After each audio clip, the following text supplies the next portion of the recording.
तर आपला आजचा टॉपिक आहे जो आपला कॅबिनेट आहे, म्हणजे आपला जे CPU आहे त्याला डिसेंबल करणे. हा एक प्रॉपर एक आपला CPU बिल्ड झालेला होता किंवा आहे, आणि याला प्रॉपर आपल्याला आता हे स्क्रू पहिले ओपन करून घेणार. ओके, आणि हे ओपन केल्यानंतर याचा कवर आपल्याला काढून घ्यायचा आहे या प्रकारे. त्यानंतर आपल्याला सगळ्यात पहिले याच्यामधले जे कनेक्शन आहेत ते कनेक्शन आपल्याला रिमूव्ह करावं लागते. सगळ्यात पहिले आपण हा काढून घेणार. नंतर इथं CPUचा जो आहे पॉवर कनेक्शन तो काढून घेणार आहोत. त्याच्यानंतर साठा आहे, साठा पॉवर हा पण काढून घेणार. ओके, नंतर आहे इथे या प्रकारे आपण SMPSचे कनेक्शन जे काढून घेतलेले आहे. त्याच्यानंतर हे इथे स्क्रू आहेत, हे स्क्रू पण काढून घ्यायचे आपल्याला.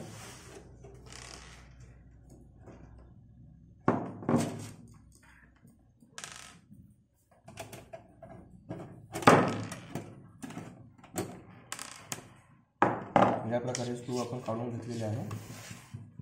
याला थोडंसं मागे घ्यायचं आपल्याला किंचित, याला थोडंसं असं वाकवून याला बरोबर प्रॉपरली याला वर उचलून घ्यायचं आणि याला साईडला ठेवून द्यायचं. ओके, या प्रकारे आपण SMPS म्हणजे स्विच मोड पॉवर सप्लाय याला आपण डिसेंबल केलेलं आहे. ओके, नंतरचा पार्ट आहे आपला हार्ड डिस्कला सुद्धा रिमूव्ह करायचा आहे. रिमूव्ह करण्याच्या अगोदर आपल्याला हा जो साठा केबल आहे ते कनेक्ट हार्ड डिस्कला तो आपल्याला रिमूव्ह करून घ्यायचा आहे. त्याच्यानंतर एक लॉकिंग स्क्रू आहे हार्ड डिस्कला, तो तुम्हाला इथे काढून घ्यायचा आहे. काढताना आरामात करायचा, नाही ते थ्रेड खराब होऊ शकतात, त्याची पण काळजी घ्यायची आहे. त्याच्यानंतर याला आरामात इझिली हार्ड डिस्कला काढून घ्यायचं बाहेर. या प्रकारे ही हार्ड डिस्क आहे. ओके, या प्रकारे. त्याच्यानंतर हे साठा केबल आहे, साठा केबलला रिमूव्ह करून घेऊ आपण. तसं रॅम काढायची गरज नाही आहे, कारण की सरळ मदरबोर्ड बाहेरच येणार आहे. काढून घेऊ आपण. त्याच्यानंतर आतमध्ये इथे काही फ्रंट पॅनलचे कनेक्शन आहेत, USB चे, ऑडिओचे वगैरे. इथे हे सुद्धा आपण याला रिमूव्ह करून घेऊ इथून, म्हणजे आपल्याला स्क्रू काढताना आपल्याला सोपं जाईल. या प्रकारे हे सुद्धा आपण रिमूव्ह करून घेतले. ओके, त्यानंतर इथे 4 स्क्रू दिलेले आहेत मदरबोर्डमध्ये. एक इथे दिलेला आहे, याला या प्रकारे रिमूव्ह करून घेतो मी स्क्रूला या प्रकारे. त्याच्यानंतर इथे अपोजिट साईडमध्ये इकडे पण आहे, याला रिमूव्ह करून घेतो या प्रकारे. इथे पण एक आहे साईडला CPUचा जो कनेक्टर आहे पॉवरचा, तिथे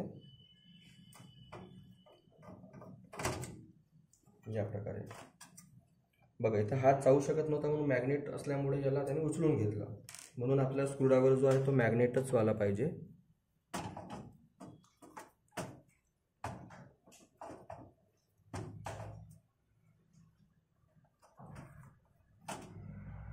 या प्रकारे इथे 4 स्क्रू इथे निघालेले आहेत, आणि आपला जो मदरबोर्डचा आहे तो आता इथे निघण्यासाठी रेडी आहे. याला थोडंसं साईडला असं आतमध्ये घेऊन घ्यायचं आणि नंतर हळूच याला असा तिरपा करून याला बाहेर करून घ्यायचा आहे.